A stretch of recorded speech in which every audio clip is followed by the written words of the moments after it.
Hello, my name is Marie Myung-Ok, and I'd like to talk to you about my novel, The Evening Hero. It's here.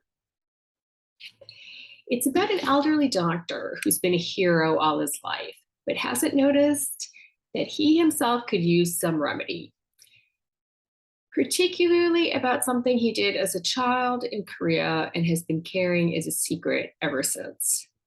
He's an OBGYN in his 70s in a rural hospital in northern Minnesota that has just closed, not for any other reason except that a large corporation has made a private equity move and through consolidation decided to put a bunch of hospitals out of business, including Kwak's hospital. So he is at a crossroads about what he wants to do for the rest of his life. And he has a very strong commitment to help people. So the book also has to do with the Korean War and the US involvement in the Korean War. But what makes it different is that it is from the point of view of the Korean survivors. While all Koreans know Korea's history was mostly of a unified country until the 20th century, but what most Americans don't know, including many Americans who've been in the military, is that North Korea is literally a creation of the US. It was the US military that partitioned Korea into North and South right after World War II, when Korea was a colony of Japan. And with it, the loss in the war, Japan had to give up Korea. So, with Korea no longer being a colony of Japan, you would think that Korea would want to go back to being Korea. And in fact, most Koreans, and including the governments in exile during this period, wanted to do that. And why did the Americans come in and split the country? It might have something to do with the global Cold War, which is still going on today. But what you have to do is read the novel and find out. So a lot of people ask me if this is my personal story, and it's not. But I can say that every single bit of it has been researched so that it is as if it's my parents' story when they were living in Korea. And let me explain that. So I guess you could say my own personal story has inspired parts of it. And what I mean by inspired is that, so both my parents were born in North Korea. Both of them had to escape to the South and then come to the US. Like Youngman, the protagonist, my father is a physician, and we have lived in a rural area in Minnesota. But a lot of the similarities, or let's say confirmable similarities, end there. Because in my own particular case, both of my parents, when we were growing up, were so eager to be Americans and be really patriotic, and or perhaps they were so traumatized by the war, they would never speak about their life before they came to America, no matter how much I tried.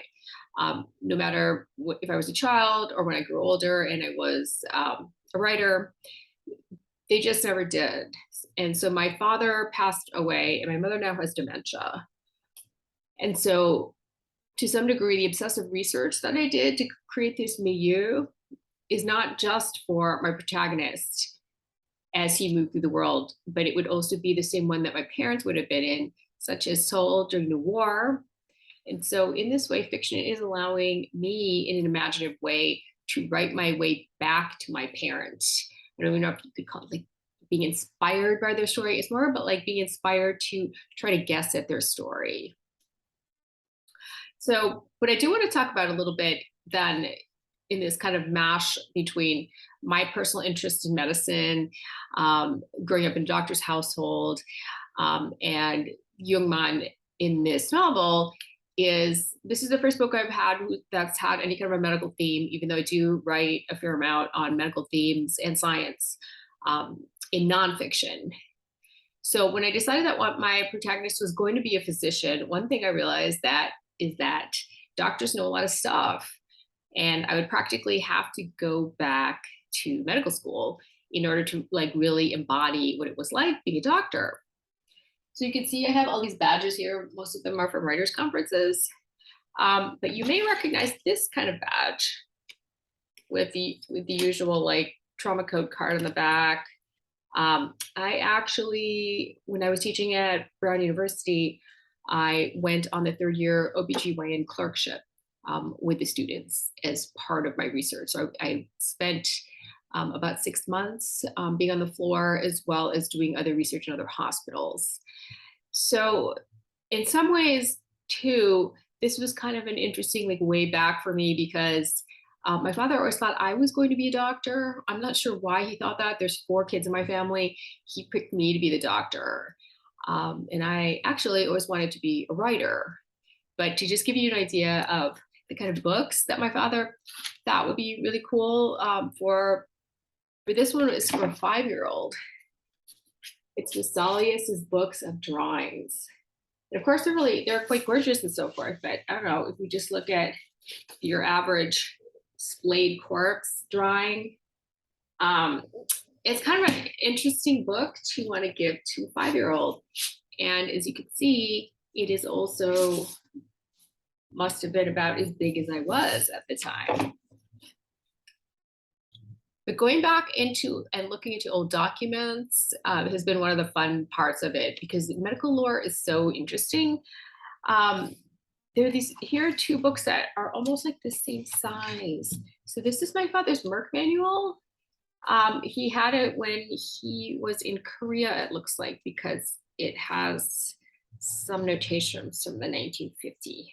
But it's just so interesting. I think I saw coffee enemas in here or something. Relatively severe brittle diabetics. There's just so this was just this kind of historical, it's kind of falling apart a little bit. You can see how much my father's read it. Piece that kind of made it into the book where the protagonist simulates. My father gave this to me kind of as maybe a kind of legacy gift because I was going to be the doctor. So there is a scene in The Evening Hero where Jungmann does sort of give Einstein a Merck manual. Einstein is his son, and he not only doesn't appreciate it, but there's part of Jungmann's secret stuck in that Merck manual, which he has forgotten about. And the other book that's kind of like the same size and really interesting is Aerosmith. Aerosmith is a novel by Sinclair Lewis, who's one of my favorite writers. He does a lot of social realism, and he also grew up in a small town in Minnesota. What's strange is like you can see that the book is highly deteriorated. I found it in a used bookstore. This book has kind of just fallen out of everything, but it's a very, very funny satire about medicine. And I believe it won Sinclair Lewis the National Book Award in his time. So at one point it was like one of the most famous books, and now it's just something that everybody forgets. And this book is like so interesting to me because everybody in Minnesota, or at least in our town, seemed to have it, including my piano teacher. So I used to read it when I was bored, waiting for my sister to get done.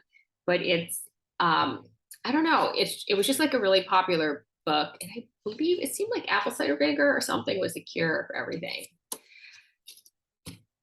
But that's basically my idea of becoming a doctor in my own way, because that's what's fun about fiction is if it's convincing as a writer, you do embody the characters and the environment, because that's the way that you create these wonderful plots and so forth that as a writer, at least the way I work, once I do that, the plot kind of takes care of itself because I actually don't know what's going to happen, but because I don't know what it feels like to wear a white coat or something.